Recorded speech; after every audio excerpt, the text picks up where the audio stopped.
नमस्कार, prime debate में आपका स्वागत है और मैं हूं आपके साथ प्रिया तिवारी। सपा प्रमुख अखिलेश यादव ने 2027 के विधानसभा चुनाव में आधी आबादी पर फोकस करने का प्लान बनाया है। अखिलेश यादव ने महिलाओं को एक साल में 40,000 रुपए देने का ऐलान किया है। साल 2021 में उन्होंने 1,000 रुपए देने की बात की थी और देखिए जो कि अब उन्होंने 40,000 कर दिया है। समाजवादी पार्टी अध्यक्ष अखिलेश यादव का ये कहना है कि अगर उनकी पार्टी यूपी में सत्ता में आती है तो गरीब महिलाओं को साल में 40,000 रुपए देगी। उन्होंने बिहार चुनाव का जिक्र करते हुए ये कहा है कि बहुत सारी माताएं बहनें 10,000 रुपए का इंतजार कर रही है, लेकिन उनके साथ धोखा हो गया, पर हम लोगों ने भी तैयारी कर ली है। एक कार्यक्रम के दौरान अखिलेश यादव ने यह कहा कि यूपी का चुनाव सिर्फ एक राज्य का चुनाव नहीं, बल्कि ये देश की राजनीति की दिशा तय करने वाला चुनाव होता है। यूपी से प्रधानमंत्री और रक्षा मंत्री जैसे प्रमुख राष्ट्रीय नेता आते हैं और इस लिहाज से 2027 का यूपी विधानसभा चुनाव देश की राजनीतिक धुरी बनेगा। अखिलेश यादव ने यह कहा कि यूपी के चुनाव में अब 400 से कम दिन बचे हैं। समाजवादी पार्टी इसकी तैयारी काफी पहले से कर रही है। ये 40,000 कैसे हुए, इसका भी पूरा जो गणित है वो अखिलेश यादव ने बताया है। उन्होंने ये कहा कि यूपी में सपा ने समाजवादी पेंशन के माध्यम से महिलाओं को 500 रुपए देना शुरू किया था। अगले चुनाव में हम 2,500 रुपए देने जा रहे थे। हमने बीजेपी से सीखकर हिसाब किताब लगाया। अगर हमारी माताएं बहनें जो यूपी की थी उन्होंने जो पैसा खोया है 500 और 500 और हिसाब लगाया तो लगभग 3,000 रुपए इसके बनते हैं।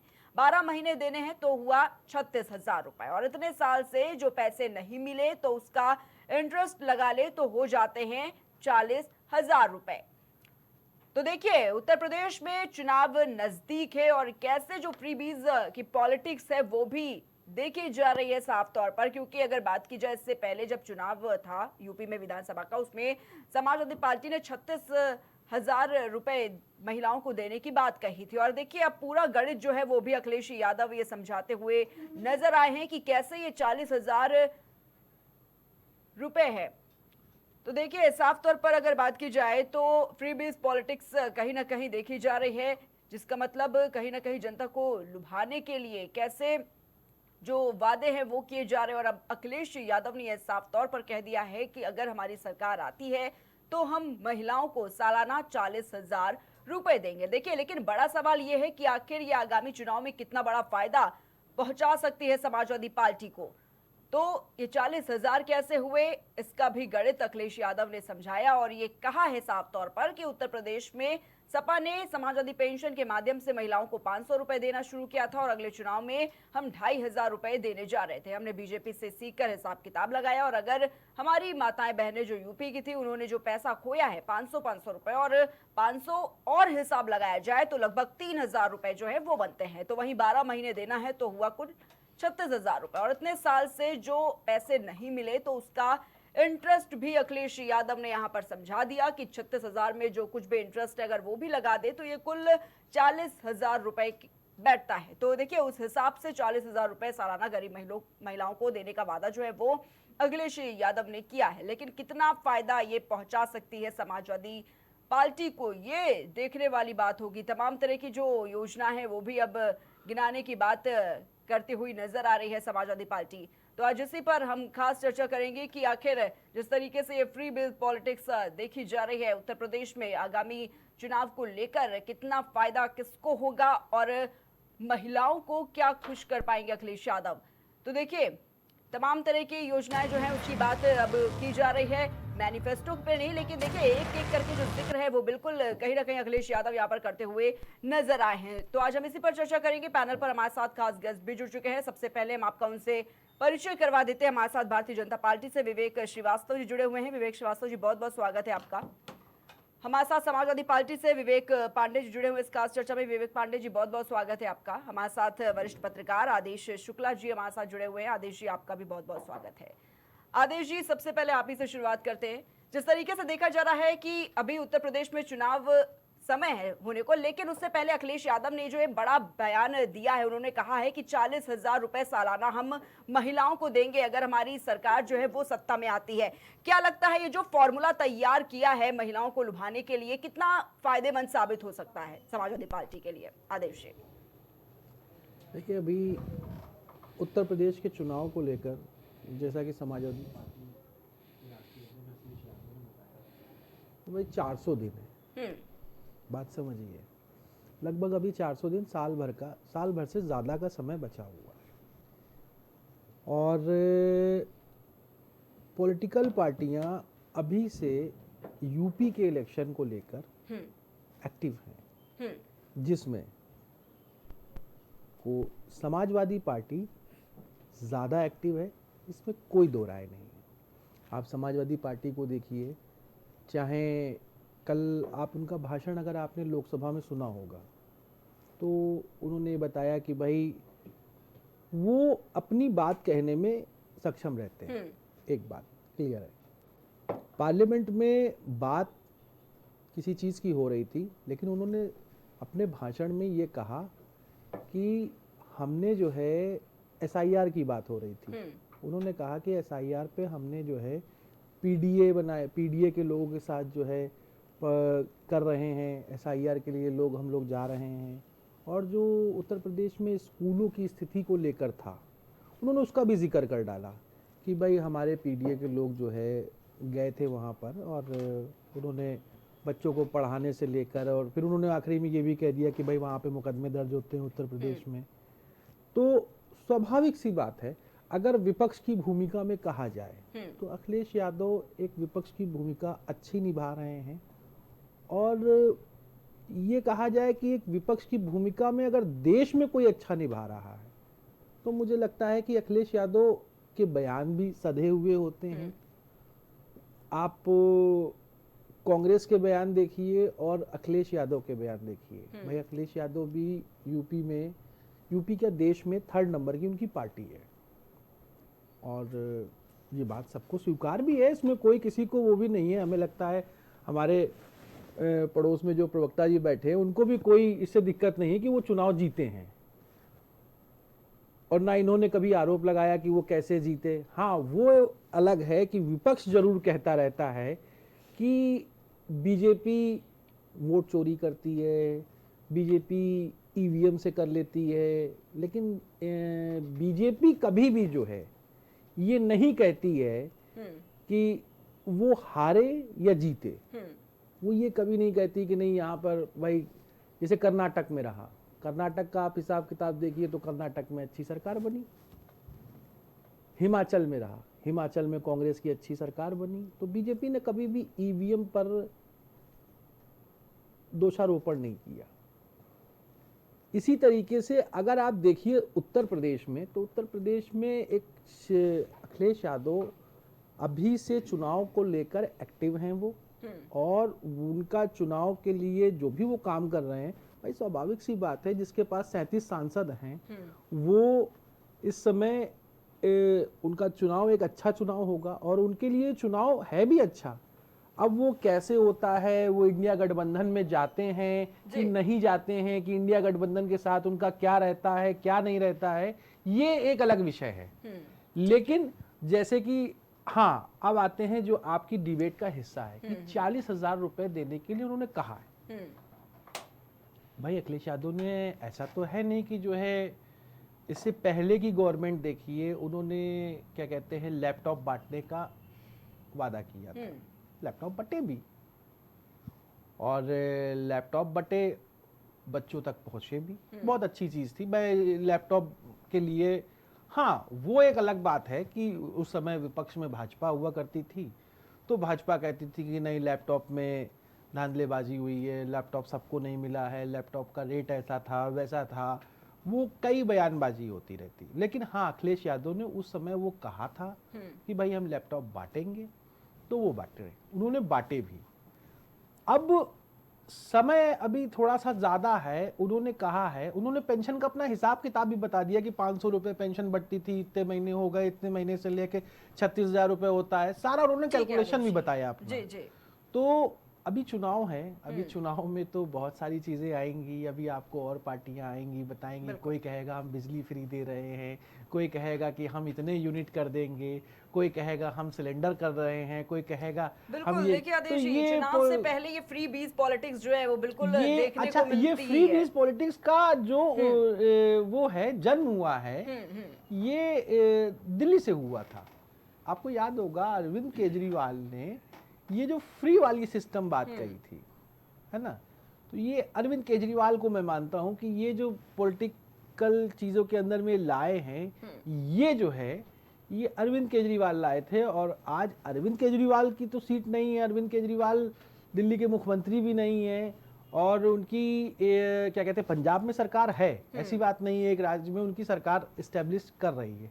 वहाँ क्या होता है, क्या सर्कमस्टेंसेस होते हैं, कैसे होता है, वो डिपेंड करता है। लेकिन उत्तर प्रदेश में आम आदमी पार्टी की भी कोई स्थिति नहीं है। उत्तर प्रदेश में अगर विपक्ष की भूमिका में सबसे अच्छी भूमिका में है तो अखिलेश यादव हैं, और अखिलेश यादव ने अगर कहा है तो वो एक मंझे हुए राजनीतिक हो चुके हैं, क्योंकि आप देखिए भाई 37 सीटें आना एक पार्टी के लिए, इंडिया में 3rd नंबर की पार्टी हो जाना, वो एक अच्छी बात है। अब उन्होंने कहा है तो देखते हैं हम लोग कैसे, फिर चर्चा में देखते हैं हम क्या आती है बात, फिर हम लोग उसमें थोड़ा सा आगे बढ़ देंगे। ठीक है विवेक पांडे जी, जिस तरीके से अखिलेश यादव ने ये बड़ा बयान दे दिया, विधानसभा चुनाव होने में अभी वक्त है, लेकिन उससे पहले जिस तरीके से ये 40,000 रुपए सालाना गरीब महिलाओं के खाते में पहुंच जाएंगे, अब सवाल ये उठाया जा रहा है कि आखिर इतना बजट होगा क्या, ये पैसे कहां से लाएंगे अखिलेश यादव?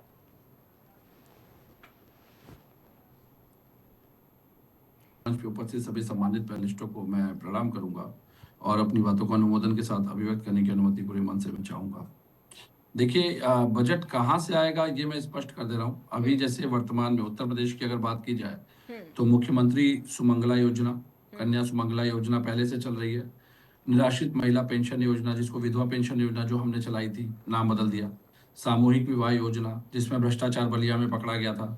मातृत्व शिशु एवं बालिका मदद योजना, जो कि पंजीकृत निर्माण श्रमिकों की माताओं के लिए बनाई गई है, लेकिन वो अधिकतर आरोप लगते रहते हैं कि कागजों पे है।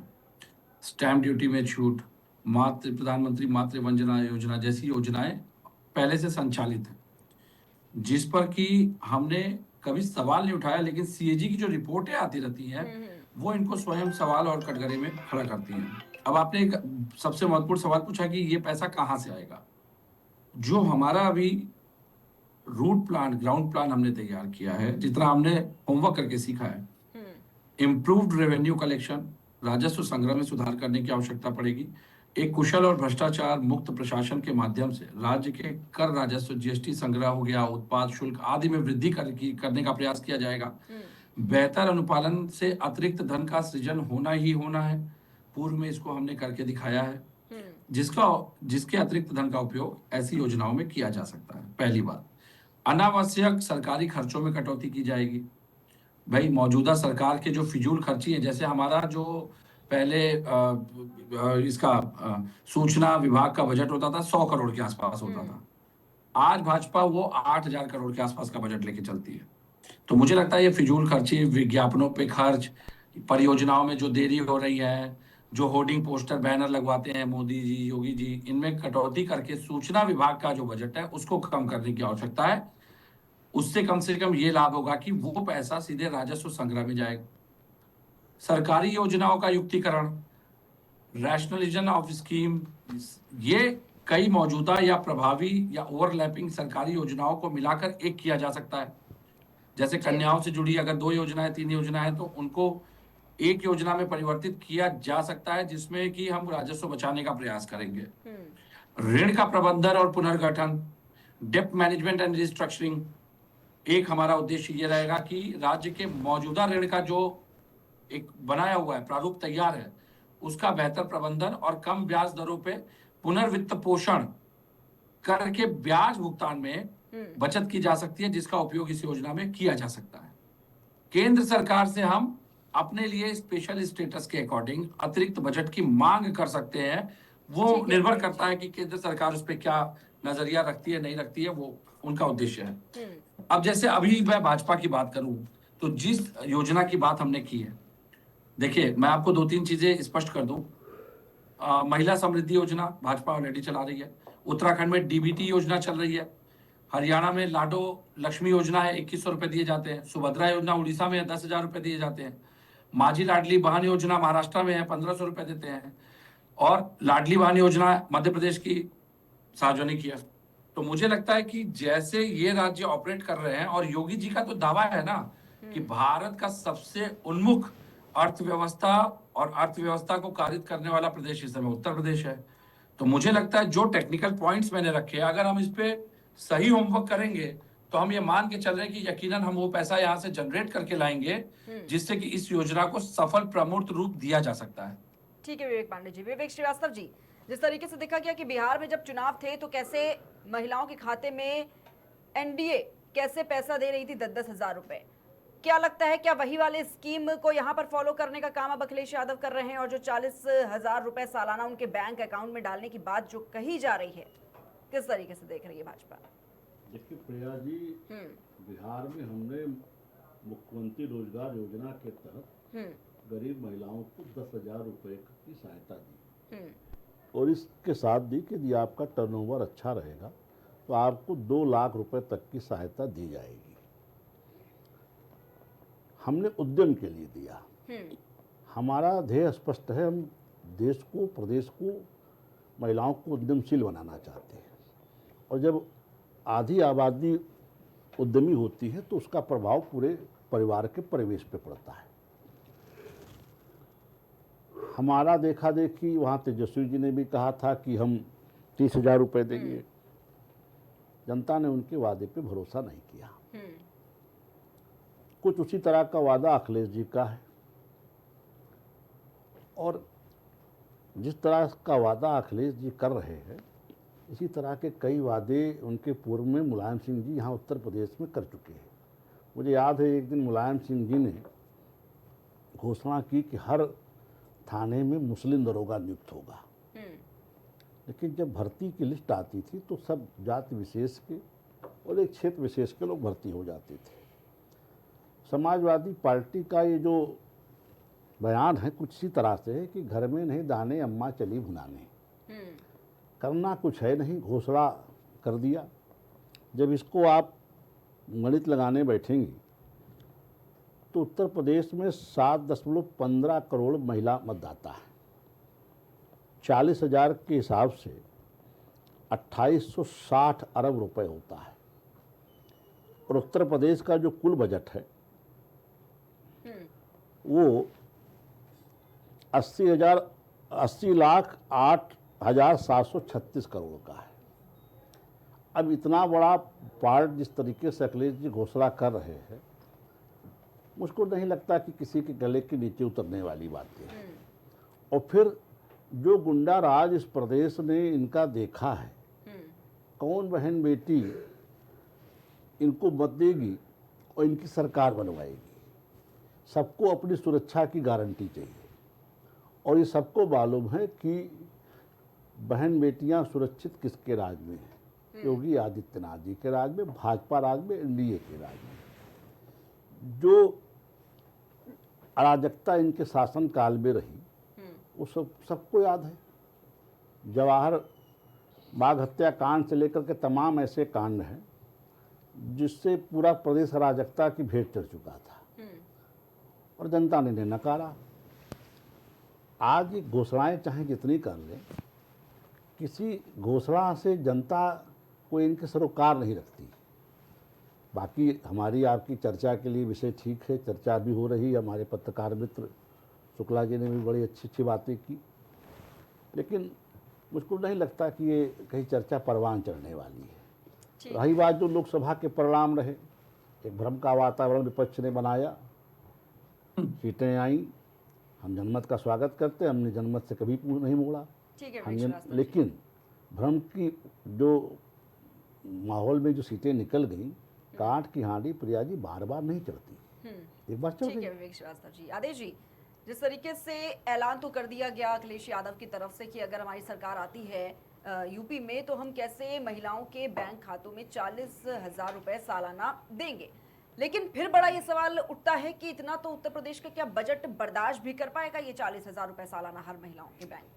देखिए, मैंने आपसे पहले भी कहा कि ये अमाउंट थोड़ा ज़्यादा है।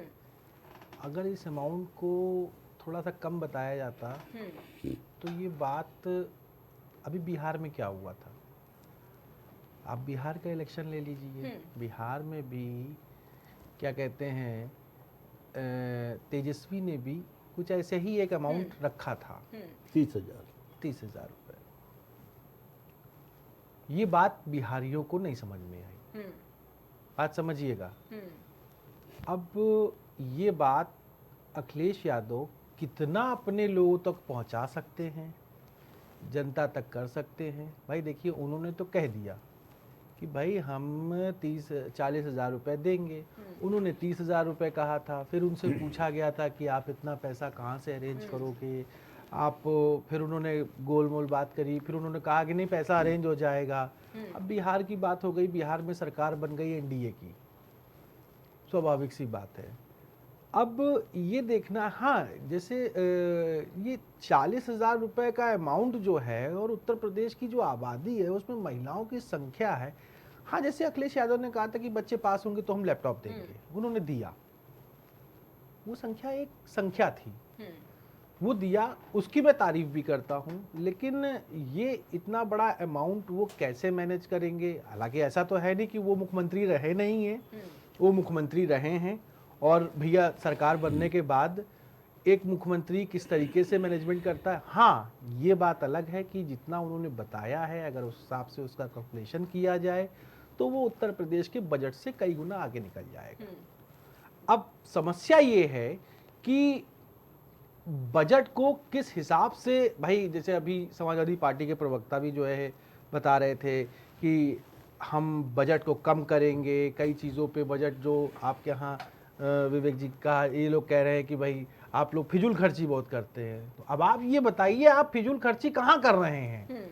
आप अपनी फिजूल खर्ची बताइए, इनको संतुष्ट करिए कि ये कहना बंद करें कि भाई देखिए आप फिजूल खर्ची। इनका तो इन्होंने साफ कह दिया कि आप फिजूल खर्ची करते हैं, आप होर्डिंग बहुत लगवा रहे हैं, आप पोस्टर बहुत लगवा रहे हैं, आप तो आप फिजूल खर्ची कर रहे हैं कि नहीं कर रहे हैं? पहले तो आप ये तय करिए, ये इनको समझाइए। हमको, प्रिया जी को समझाने की जरूरत नहीं है आपको पहले इन्हें संतुष्ट करना पड़ेगा, तब हम लोग इस पे चर्चा करते हैं कि ये बजट कैसे आएगा, कैसे होगा। विवेक श्रीवास्तव जी कुछ कहना चाहें, की बात भी सुन लेते हैं, बोलिए। प्रिया जी, एक घोषणा अखिलेश जी ने सरकार बनने से पहले इनकी समाजवादी पार्टी ने की थी कि उत्तर प्रदेश में सत्ता में आए तो किसानों का कर्ज माफ करेंगे।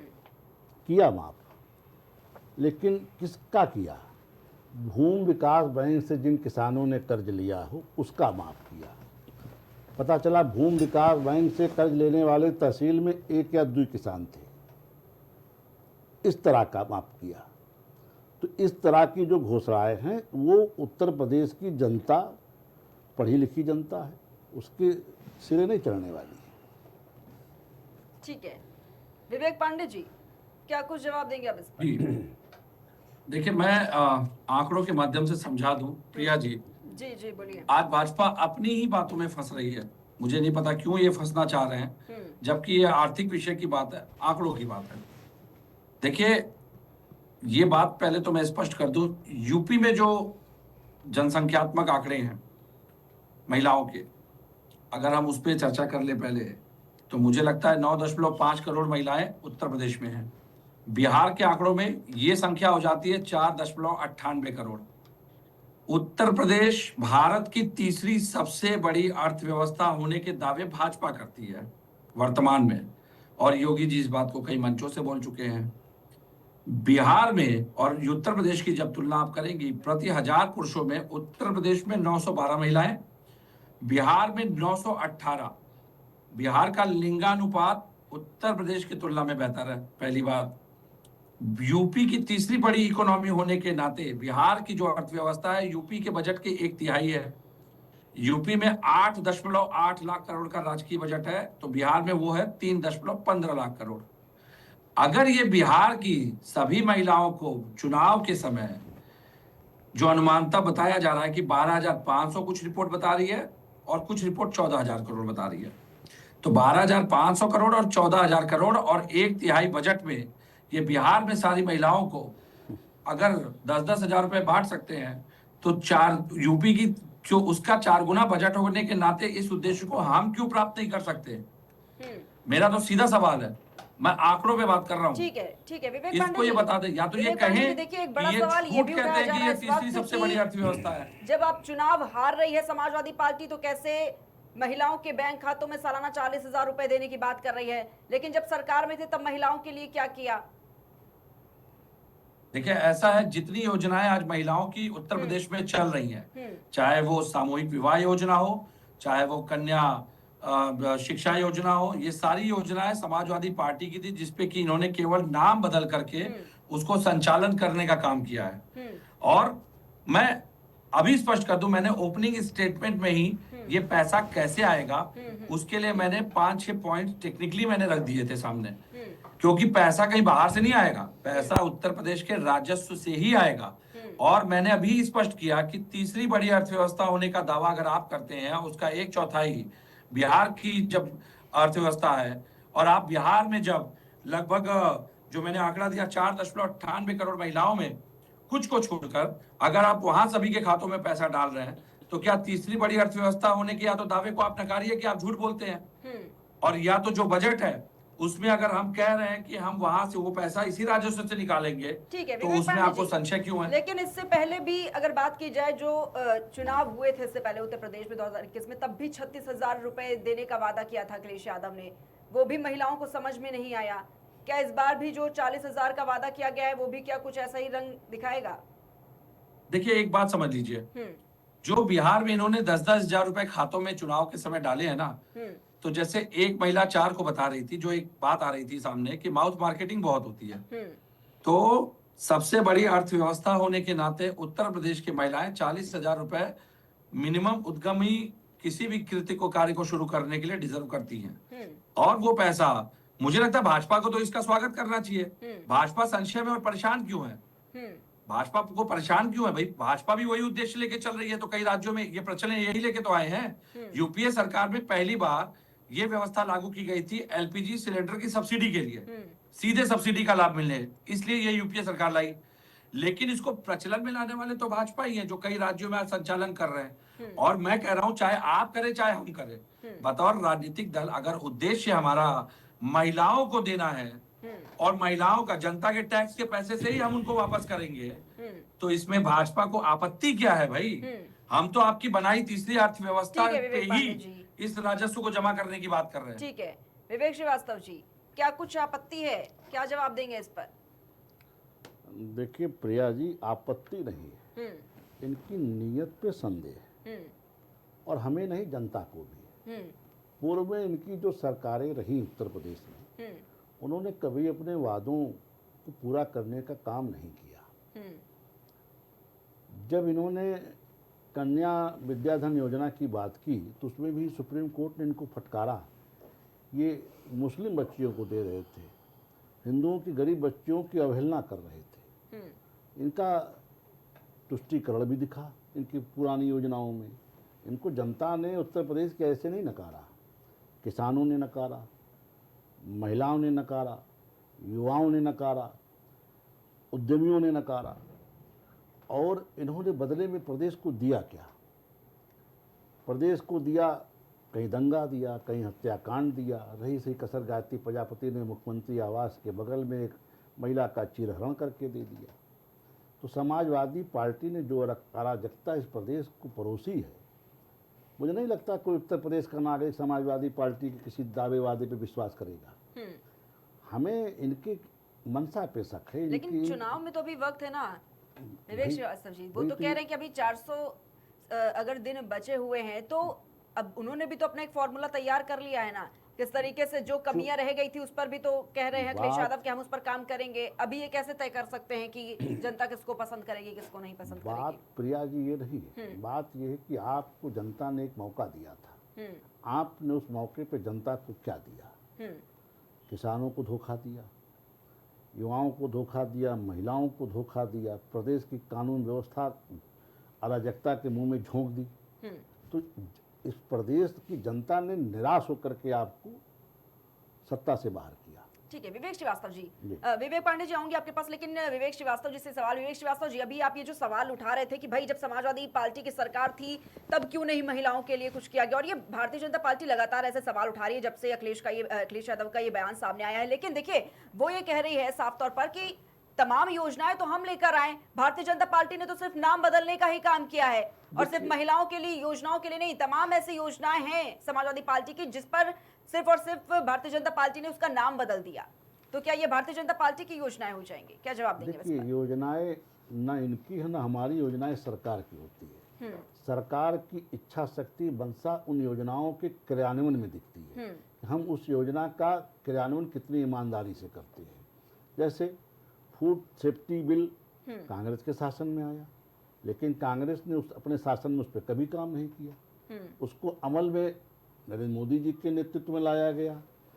उससे आगे बढ़ कर के हमारे योगी जी ने कहा कि देश का कहीं का भी राशन कार्ड हो, लाइए, हम आपको राशन मुहैया कराएंगे कोविड काल में, और उसको फिर आगे चल के भारत सरकार ने भी अडॉप्ट किया। तो आज अगर हम 80 करोड़ परिवारों को राशन मुहैया करा रहे हैं तो हमारी इच्छा शक्ति है। योजनाएं पूर्ववर्ती सरकारों में बनी भली हो, लेकिन इनके समय में जब वही कन्या विद्याधन योजना आई थी तो इन्होंने कहा केवल मुस्लिम महिलाओं, मुस्लिम बच्चियों को देंगे, उस पर सुप्रीम कोर्ट इनको लताड़ा। तो अब ये कैसे कह सकते हैं कि अखिलेश यादव ने अपनी, जब उनकी सरकार थी तब कुछ किया नहीं महिलाओं के लिए? फिर ये सवाल कैसा है? जो सरकार में रहेगा, जो लेकर आएगा, इच्छा उस पर भी शक्ति तो का, बात करनी इच्छा पड़ेगी ना। शक्ति का, ईमानदारी का अभाव है। तुष्टीकरण इनके ऊपर प्रभावित था। उत्तर प्रदेश की जनता ने ऐसे नहीं नकारा है, इनके कुकर्मों से, अराजकता से आज ही जाके नकारा है। ठीक है विवेक श्रीवास्तव जी। विवेक पांडे जी, देखिए, मुझे लगता है कि जब कोई कुंठा और पूर्वाग्रह से ग्रसित हो तो उसकी सोच को बदलने से वो बेहतर है कि आप अपनी बात रखिए, वो ज्यादा बेहतर है।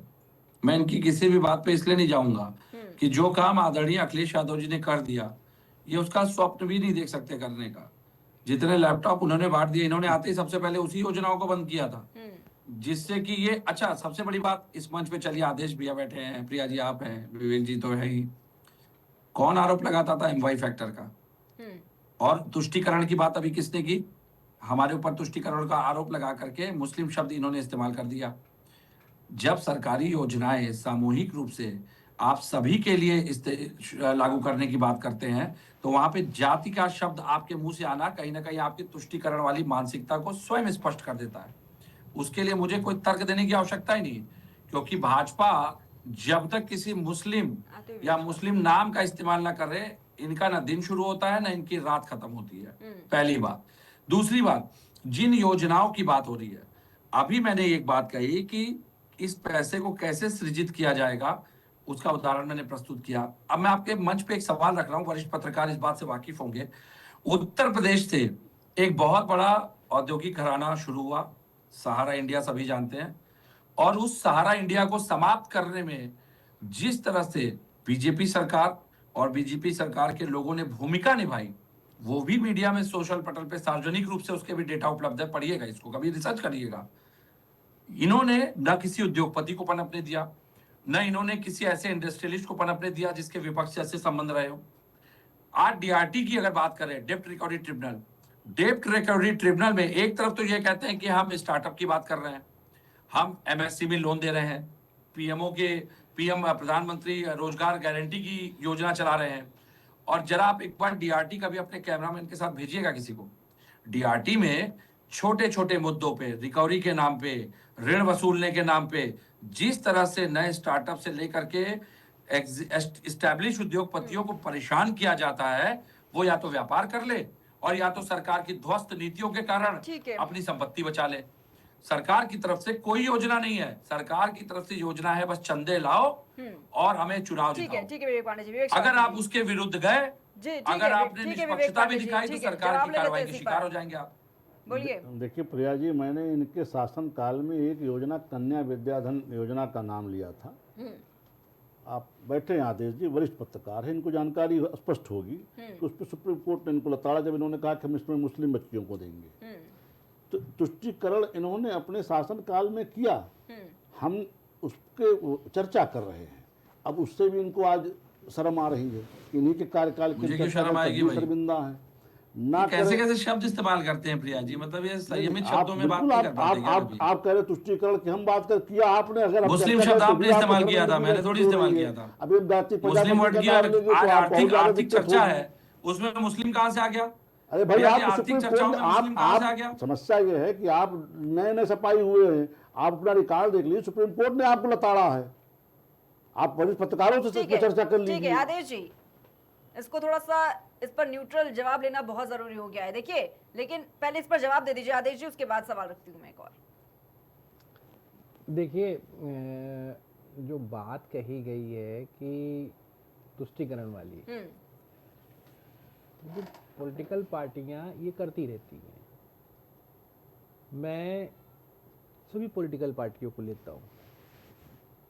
आप तुष्टीकरण की बात करिए तो बीजेपी अपनी बात कहती है, भाई बीजेपी कह रही है हम सबका साथ, सबका विकास, सबका, है ना। लेकिन अखिलेश जी क्या कह रहे हैं? अखिलेश जी कह रहे हैं पीडीए की लड़ाई है, पीडीए की लड़ाई है, पीडीए प्रहरी है, पीडीए सब जगह चल रहा है। वो पीडीए चला रहे हैं, ये सबका साथ सबका विकास चला रहे हैं।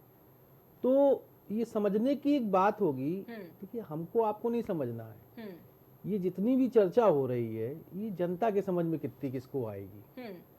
मैं सीधे बात करता हूँ कि भाई पॉलिटिकल पार्टियां जो भी चुनाव के पहले घोषणा पत्र या उसके पहले एक मैसेज देती हैं कि हम ये करेंगे, उसके बाद वहाँ पर मौजूदा सरकार उस पर क्या रिएक्ट करती है, मौजूदा सरकार की योजनाएं अगर अच्छी चल रही होंगी, जैसे बिहार में अगर मौजूदा सरकार की योजना बिहार में अच्छी ना चल रही होती तो मुझे लगता है कि वहाँ पर तख्ता पलट हो गया होता और वहाँ पर स्थितियाँ अलग होती।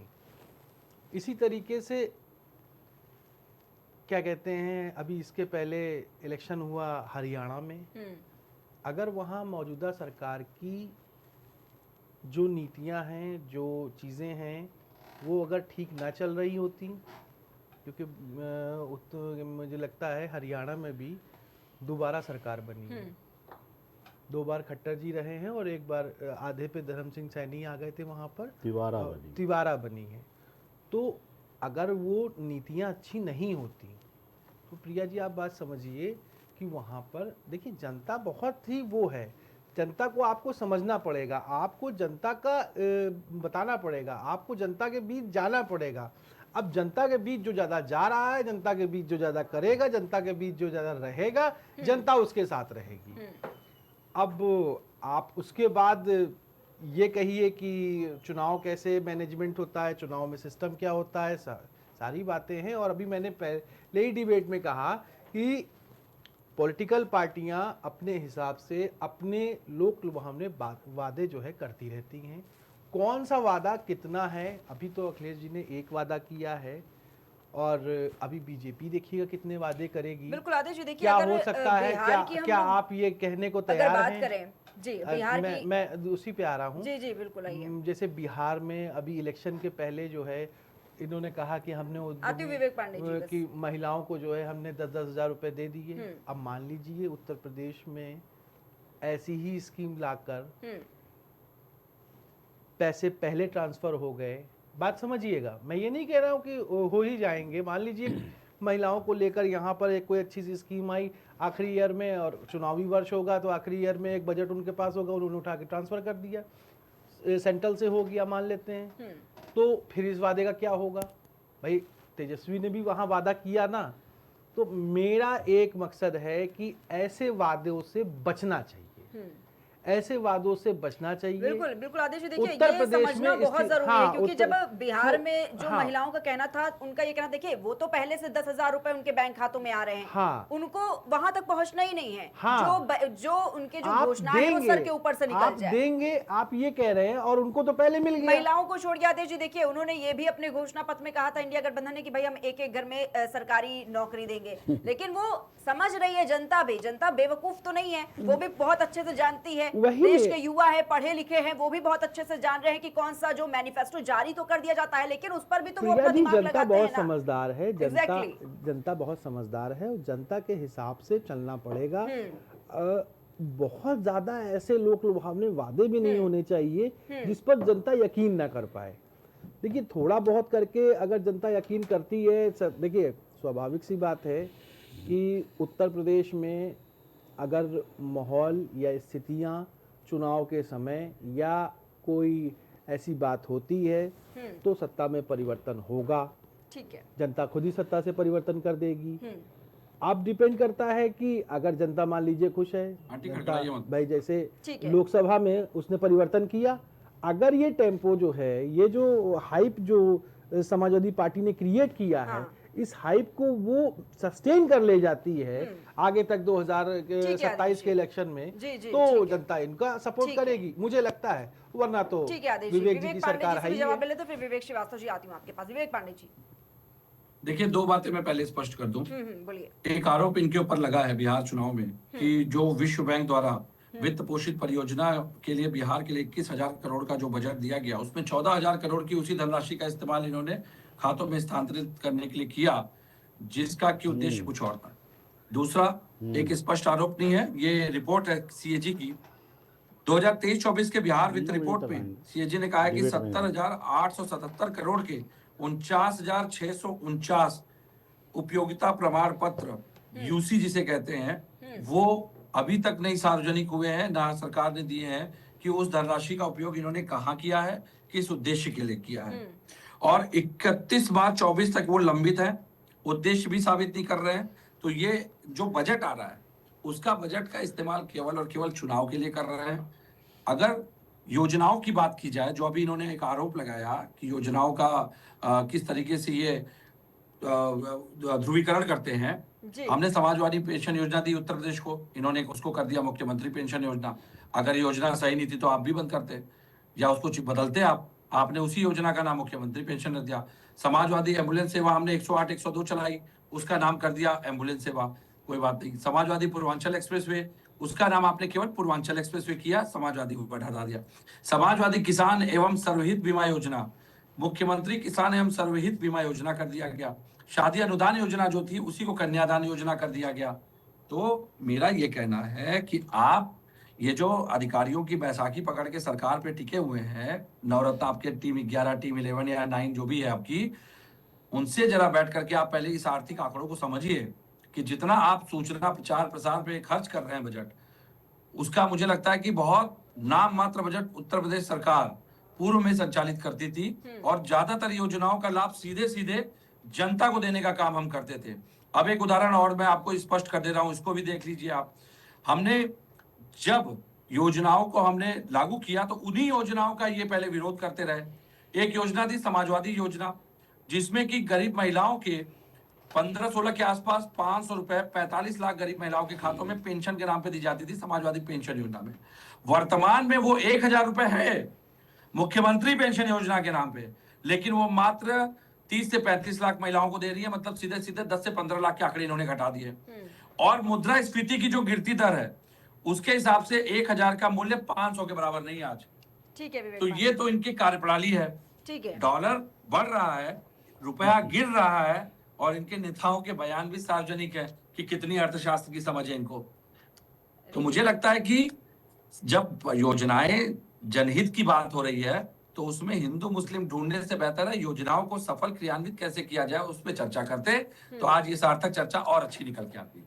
विवेक श्रीवास्तव जी बोलिए। देखिए प्रिया जी, जो लोग अपने शासन काल में हिंदू मुस्लिम किए हैं, वही आज ये उससे कहाँ तौबा से कर रहे हिंदू हैं। मुस्लिम, इन लोग की लकीर ही हिंदू और मुस्लिम पे टिकी हुई है।